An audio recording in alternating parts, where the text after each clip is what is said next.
네, 오늘 말씀 보면 1장 17절을 말씀을 먼저 보면요, 이런 말씀이 있습니다. 하나님께서는 다니엘과 세 친구들에게 학문과 서적을 깨닫게 하시는 지혜를 주십니다. 그리고 다니엘의 특별히 또 모든 환상을 깨닫게 하는, 꿈으로 깨달아 알게 하시는 은혜를 그에게 허락하셨습니다. 그리고 1장 20절의 말씀 보면요, 지혜와 총명이 온 나라 박수와 술격보다 10배나 더 나은 줄 아니라, 이렇게 말씀하고 있습니다. 그러면 세 친구와 다니엘은 누구보다 왕의 총애를 받게 되었습니다. 그래서 6장 1절에서 보듯이 다리오 왕은 고관 120명, 그리고 총리 3명을 세우는데요, 그 중에 총리 중에 한 명이 바로 다니엘이었습니다. 다니엘이 맡겨진 일을 얼마나 척척 지혜롭게 잘하는지 총리 3명 중에서도 그 중에서 가장 으뜸으로 세우려고 합니다. 너무나 총애라는 거죠. 신임을 한 몸에 다 받았습니다. 3절 말씀 보니까요, 다니엘은 마음이 민첩하고 총리들과 고관들 위에 뛰어났습니다. 그래서 왕이 그를 쓰여 전국을 다스리게 하고자 했습니다. 이렇게 말씀합니다. 그러니까 나머지 총리와 고관들이 왕께 너무나 총애를 받으니까, 신임을 받으니까 시기할 수밖에 없죠. 불만이 있겠죠. 출신만 해도 그는 바벨론으로부터 멸망당한 나라 남유다의 출신이었습니다. 총리와 고관들은 한마음이 되어서 다니엘을 그 총리의 자리에서 끌어내려고 정말 발버둥을 치고 있음을 봅니다.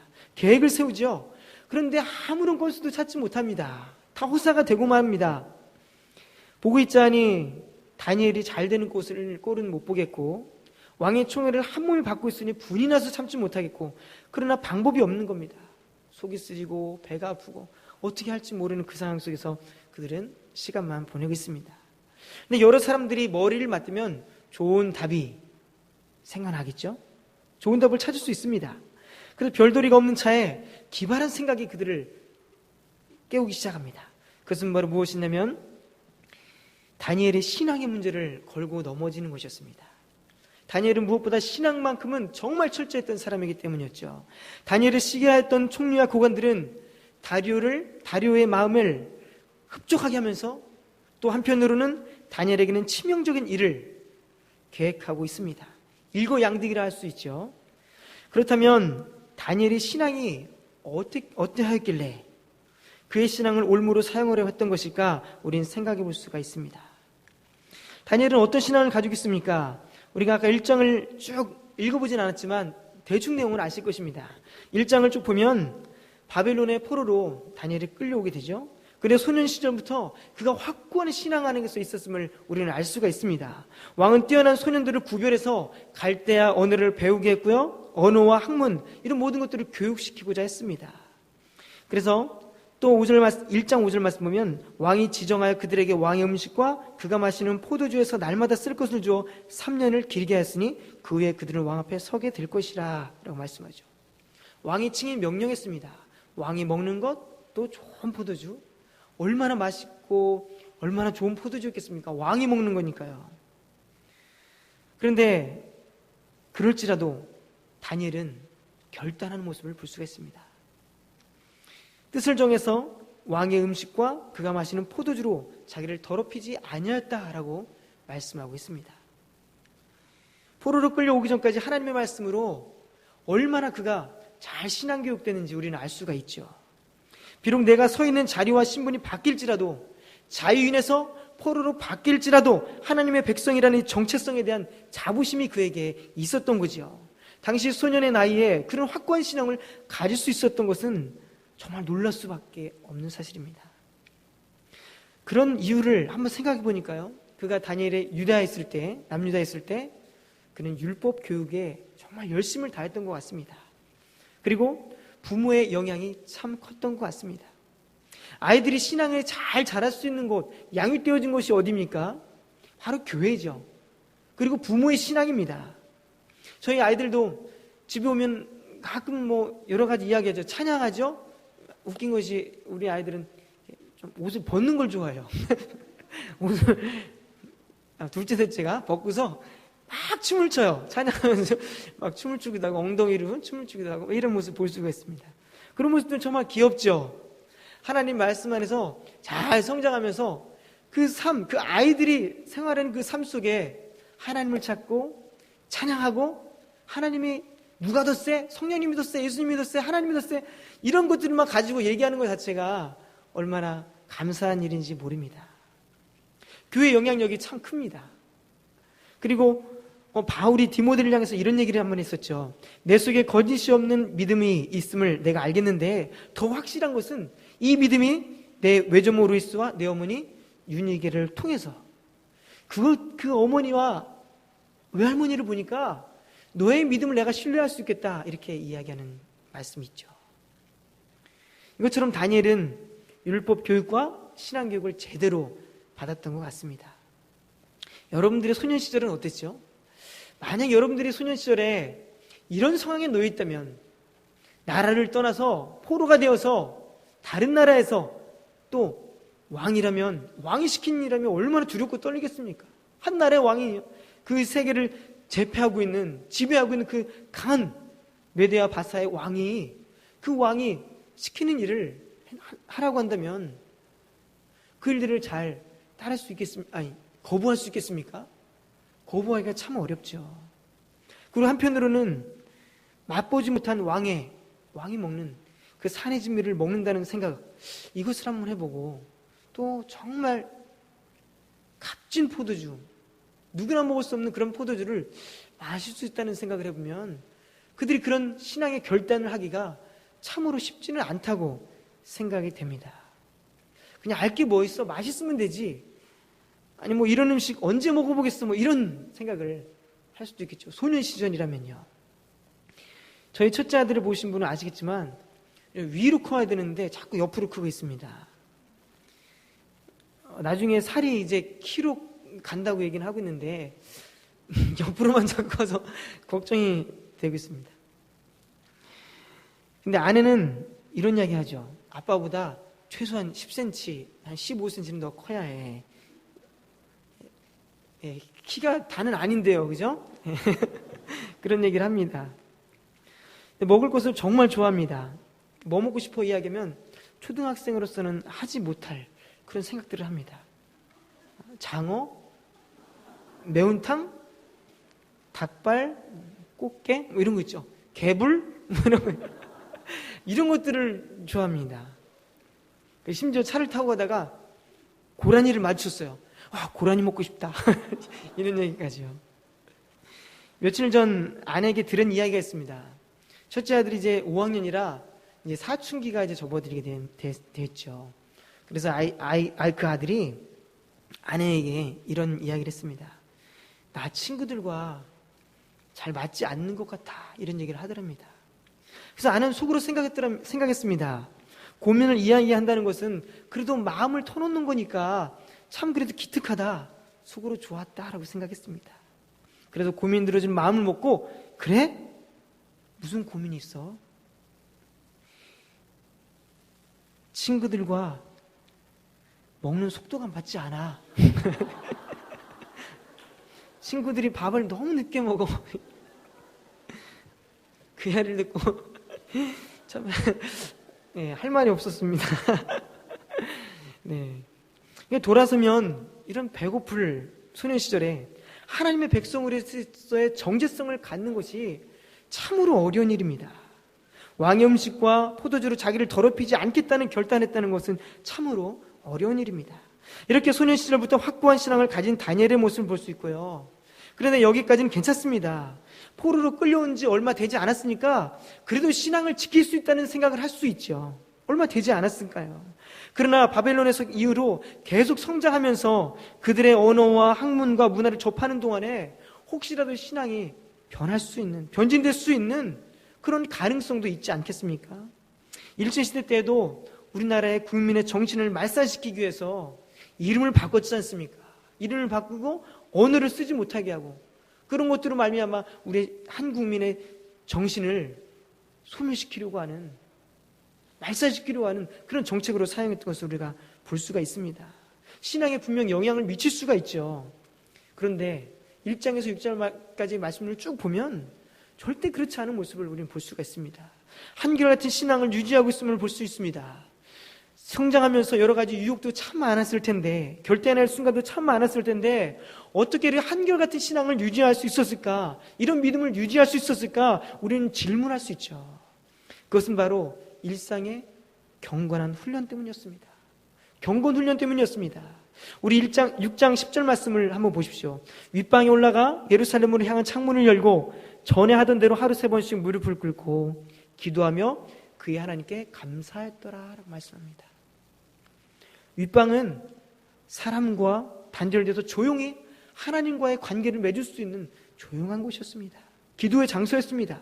다시 말하면 세미한 하나님의 음성에 귀를 기울일 수 있는 그 시간을 조용히 가졌다는 사실입니다. 신앙을 지키기 위해 얼마나 몸부림을 쳤던 시간이 필요했을까요? 하나님께 무릎 꿇고 기도하며 신앙을 지키기 위해 매달렸던 그 순간이 다니엘의 모든 인생 가운데 세상과 타협하지 않고 경건을 유지할 수 있는 유일한 길이었던 것입니다. 해결해야 하는 문제가 있을 때만 하나님을 그는 찾지 않았습니다. 10절에 우리가 꼭 기억해야 될 단어가 있죠. 전에 하던 대로라고 말씀하겠습니다. 예루살렘을 향해서 창문을 열고 전에 하던 대로 늘 변함없이 끊임없이 언제나 어떤 환경 속에서도 하나님과 독대하는 그 시간들을 늘 가졌다는 말씀입니다. 그리고 하나님께 대한 감사도 빼놓지 않았습니다. 이방 나라인 갈대아의 언어와 학문과 문화를 접하면서도 새롭게 배우며 적응해야 하면서도 그 모든 환경 속에서도 흔들리지 않았던 그 여호와의 신앙을 유지할 수 있었던 것, 바로 하나님과의 깊은 만남, 그 시간이 있었기 때문이었습니다. 예수님도 마찬가지였죠. 예수님께서 습관을 따라 감난산에 가셔서 늘 기도하셨다 말씀합니다. 오랫동안 되풀이되는 과정 중에 우리의 행동이 몸에 배는 것을 우리는 습관이라 이야기합니다. 이젠 하나 하지 않으면 오히려 어색해질 정도로 우리의 몸에 배는 거죠. 그런 몸에 배는 모습들이 여러분들 가운데 있습니까? 늘 기도의 자리에 나오지 않으면 이상하다. 내가 이 자리에 꼭 가야 되는데 왜 이 자리에 있지 못하지 하는 그런 마음들이 여러분들이 있냐는 말입니다. 예수님께서 그렇게 하셨다면 경건의 삶을 유지하기 위해서 다니엘이 하루에 3번씩 무릎을 꿇고 기도했던 모습이 있더라면 여러분들에게도 그런 모습이 있어야 될 줄 믿습니다. 오늘날 세상은 내 힘만으로 감당하기 참 어려운 시대가 되었습니다. 교묘해지는 사단의 계략을 내 힘으로 정말 감당하기 어려운 시대가 되었습니다. 받아들여야 되는가? 그렇지 않아야 되는가? 하고 분별하기도 참으로 어려운 시대가 되었습니다. 이 모든 것을 이겨낼 수 있는 방법은, 분별할 수 있는 방법은 바로 하나님과의 독대의 시간을 갖는 것입니다. 에베소서 6장 10절에서 11절 말씀 보면 너희가 주 안에서와 그 힘의 능력으로 강건해지고 마귀의 관계를 능히 대적하기 위하여 하나님의 전신갑주를 입으라 라고 말씀합니다. 성령의 검인 하나님의 말씀으로 또 늘 그 자리에서 기도하는 인내와 끈기로 있다면 여러분들은 어떤 세상 속에서도 능히 승리할 줄 믿습니다. 그 믿음이 여러분들과 저희 삶 가운데 있기를 주님의 이름으로 축원합니다. 이렇게 총리와 고관들이 다니엘을 고발할 근거를 찾기 위해서 취했던 방법, 그것은 그의 신앙이었다고 말씀드렸습니다. 늘 기도에 힘썼던 다니엘에게는 기도를 잠시 멈춰야 될까 말아야 될까 라는 고민거리가 생겼습니다.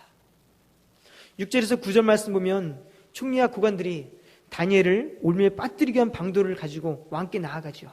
그리고 총리와 고관들이 마음이 뜻이 하나가 돼서 마치 모든 사람의 의견인 것처럼 가장에서 술수를 씁니다. 왕에게 한 법률을 세우고 한 금령을 세울 것을 구합니다. 왕이여, 그것은 이제부터 30일 동안 누구든지 왕의 어떤 신에게나 사람에게 무엇을 구하면 사자굴에 던져놓기로 한 것이니이다. 그런지 왕이 원하건대 금령을 세우시고 그 조서에 왕의 도장을 찍어 메대와 바사에 고치지 아니하는 규례를 따라 그것을 다시 고치지 못하게 하옵소서. 왕은 모두의 의견이고 또 들어보니까 너무나 좋은 의견 같았습니다. 자신을 또 높여주는 것 같았으니까 기분도 좋았습니다. 그래서 흔쾌히 반응합니다. 그렇게 하도록 하라. 총리와 고관들은 계획대로 척척 진행되자 마음이 후련해지는 것 같았습니다. 이제 되었다. 이제 다니엘은 꼼짝없이 당하게 되었다. 그들은 어쩌면 축배의 잔을 들었을지도 모릅니다. 분위기가 다니엘을 시기하던 자들에게로 기울여졌음은 우리는 분명합니다. 왕이 도장을 찍었으니 메대 바사에 고치지 않는 규례를 따라서 고치지 못하게 되었으니 다니엘은 꼼짝없이 당하게 될 수밖에 없습니다. 굶주린 사자에 굴에 들어갈 수밖에 없습니다. 아직 끝은 아니죠. 다니엘에게는 방법이 있습니다. 그 두 가지 중에 하나를 선택하는 거죠. 30일을 기도를 잠시 멈추느냐 아니면 기도를 하느냐. 그것에 따라서 그가 살 수 있고 죽을 수 있는 길이 열립니다. 눈 한 번만 딱 감으면 그는 살 수 있죠. 그가 누리던 권세도 계속해서 누릴 수 있습니다. 지금까지 누렸던 삶과 별반 다르지 않게 떵떵거리며 살 수 있는 길이 열리죠. 여러분들이 다니엘의 입장이라고 한다면 어떻게 하시겠습니까? 평생을 부족함이 없이 살고 왕의 총애를 한 몸에 받고 삶의 모든 것을 보장해 준다고 한다면 여러분들은 어떻게 하시겠습니까? 결정하기 쉽지 않습니다. 아마도 많은 분들이 이렇게 이야기할 겁니다. 당장 결정하진 않아도 기도해 보아야 되겠습니다. 가족들끼리 모여서 한번 상의해 봐야 되겠습니다. 그래도 지금까지 이뤄놓았던 일이 있으니까 당장 말고 조금만 있다가 어떻게 정리라도 하고 그리고 나서 말씀드리겠습니다. 아버지로서 책임져야 할 셋의 아들도 있고요. 아직 하다만 일도 있습니다. 그리고 우리는 부모님도 모셔야 합니다.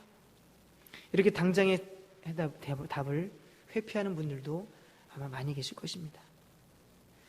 편안한 시대에 살고 있는 오늘날의 그리스도인들에게 믿음을 지키기 위해 죽어간 사람들의 이야기가 오늘 나와는 상관없는 것처럼 들리고 또 그런 사람들은 유별나고 또 요즘 세상이 어떤데?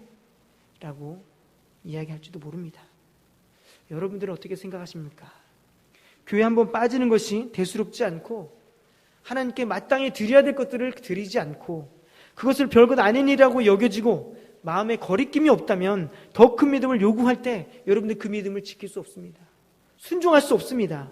다니엘과 같이 삶과 죽음의 기로에 놓인다면 결코 다니엘이 하던 것처럼 기도하던 자리에 있지 못할 것입니다. 타협하고 말 것입니다. 생명을 구하기에 양심을 버릴 것입니다. 신앙을 지키는 것보다 내 생명이 내 자리가 더 중요하니까 말이죠. 오늘날 교회 성도들이 신앙생활을 편하게 하는 것을 원하고 내 생활에 맞춰서 신앙생활을 하기를 바라는 흐름이 그렇게 흘러간다 할지라도 누군가는 변함없이 예배의 자리에 변함없이 기도의 자리에 버티고 깨어있는 분들이 있어야 되지 않겠습니까? 누군가는 신실한 그리스도인으로서 그 역할을 꾸준히 감당하고 있는 누군가는 있어야 되지 않겠습니까? 여러분들이 그 자리에 있기를 소망합니다. 어떤 순간 속에서도 타협하지 아니하고 많은 사람들이 세상을 향하여 달려나갈지라도 타협할지라도 여러분들만은 이 자리에서 예배하고 내게 손해가 올지라도 기도하는 그 자리에 여러분들이 있기를 간절히 소망합니다. 그런 축복이 있기를 소망합니다. 다니엘은 어떤 결정을 내렸죠? 9절 말씀 보면 다리오 왕이 조서의 왕의 도장을 찍어서 금령을 내니라 라고 말씀합니다. 10절 보면 다니엘이 이 조서에 왕의 도장에 찍힌 것을 알고도 자기 집에 올라가서 예루살렘을 향한 창문을 열고 전에 하던 대로 하루 세 번씩 무릎 꿇고 기도하였다 말씀합니다. 왕의 도장에 찍힌 것을 그는 이제 알았습니다. 내가 이제 차후에 어떻게 될 것이라는 것도 알았습니다. 그런데요, 그는 그 순간 속에서도 내가 어떻게 될 줄 알면서도 기도하면 어떻게 될 줄 알면서도 그는 감사했다라고 말씀하고 있습니다. 감사할 조건이 있다면 그래도 감사하겠는데 감사할 조건이 어디 있습니까? 자신이 당하게 될 일에 대해서 알았을 때는 감사할 조건이 사라지게 됐습니다. 사자밥이 되는데 이제 곧 죽어야 되는데 어떻게 감사할 수 있겠습니까? 감사하지 못하죠. 그러나 보십시오. 감사는 어떤 조건이 충족되어질 때 감사하는 것이 아님을 우리는 다니엘을 통해서 볼 수가 있습니다. 왕의 조서에 찍힌 금령대로라면 이제 굶주린 사자의 먹이가 될 처지인데 감사를 하고 있습니다.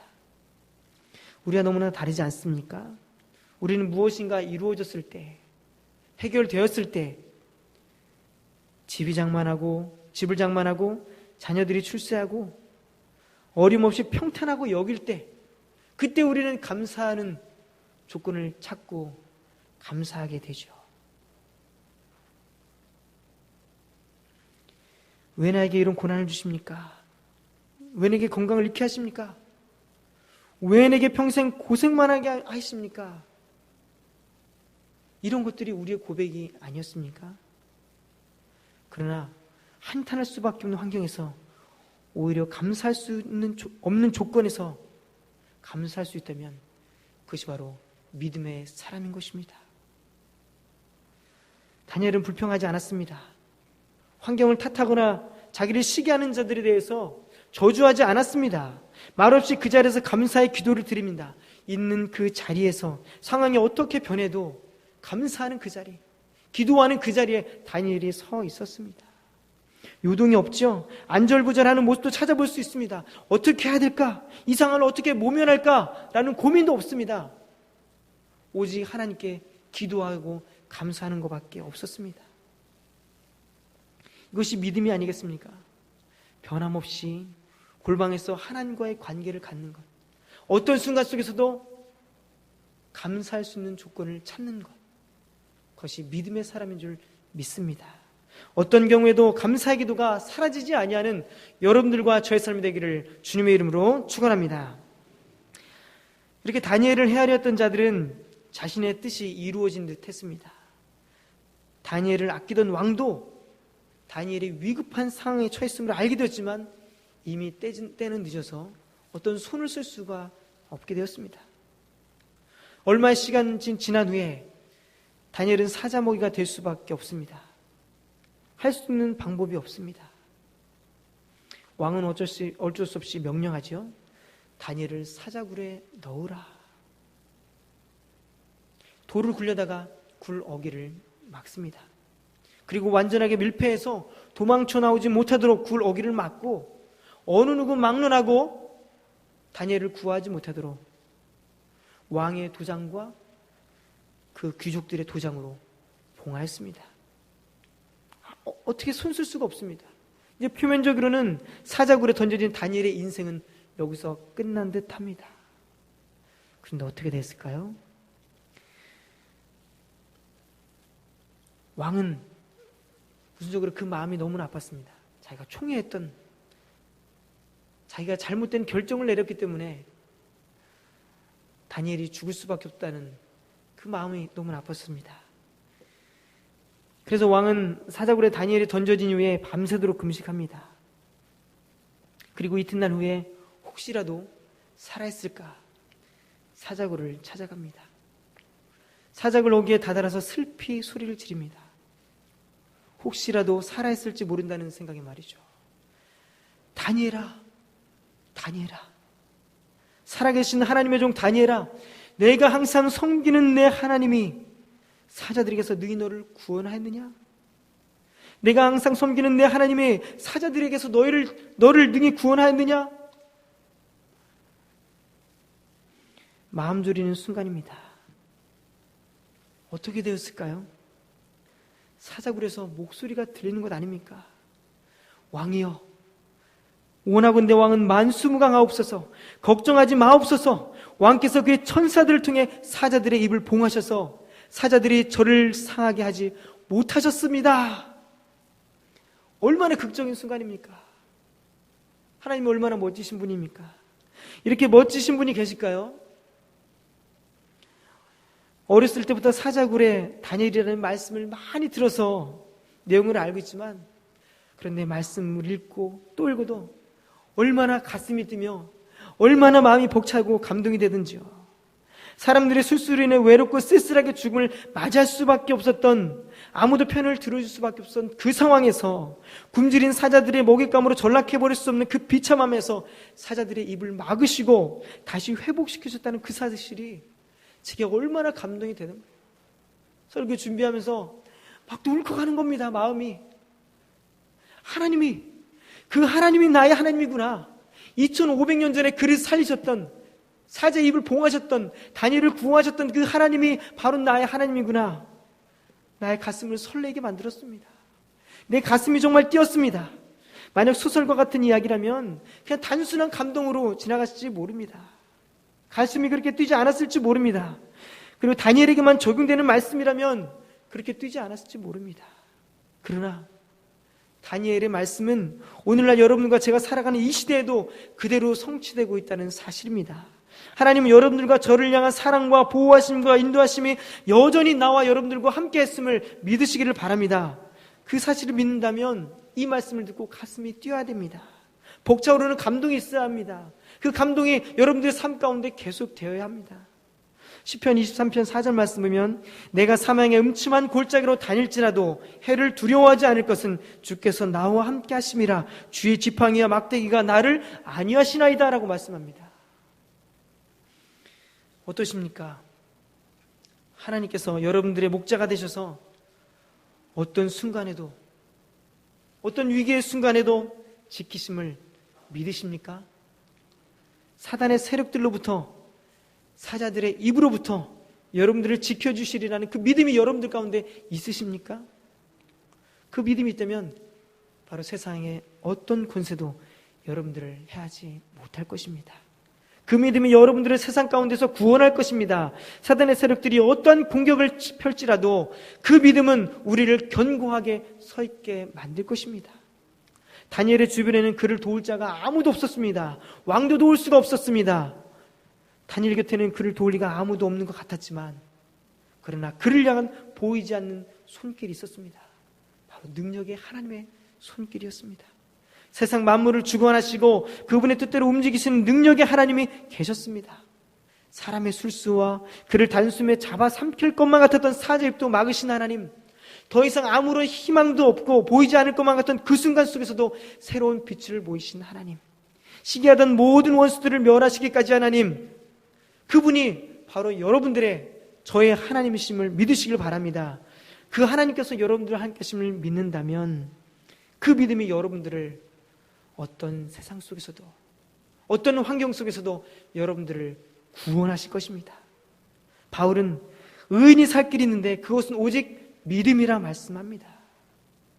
오직 믿음만이 여러분들을 구원하는 것임을 믿으시길 바랍니다. 오늘 23절 보니까요, 왕이 기뻐서, 살아있는 그 왕이, 살아있는 다니엘을 보고 왕이 너무 기뻐서 다니엘을 급히 끌어올립니다. 다니엘을 끌어올리고 그의 몸을 보니 어느 곳 하나 다친 곳이 없었습니다. 그런데 그 이유에 대해서 성경은 증언합니다. 이는 그가 자기의 하나님을 믿음이었더라.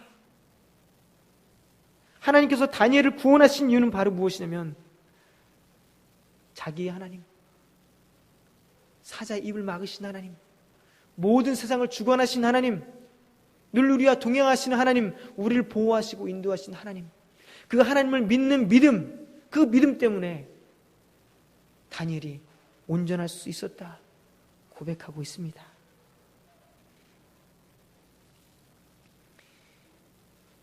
내 하나님이 나와 함께 하심을 믿는 그 믿음이 있다면 여러분들의 삶 가운데 어떤 극한 상황이 와도 신앙의 정도를 갈 수 있습니다. 그러니 말씀을 붙들고 정도를 가십시오. 하나님께서 여러분들의 인생과 함께 하셔서 여러분들을 어떤 극한 상황에서도 구원하실 것을 믿고 가십시오. 그렇다면 여러분들에게 앞에 세워진 어떤 장애물이라도 헤쳐나갈 수 있는 능력이 여러분들에게 주어질 것입니다. 그런 은혜가 여러분들과 저의 모든 삶 가운데 있기를 주님의 이름으로 축원합니다. 기도하겠습니다.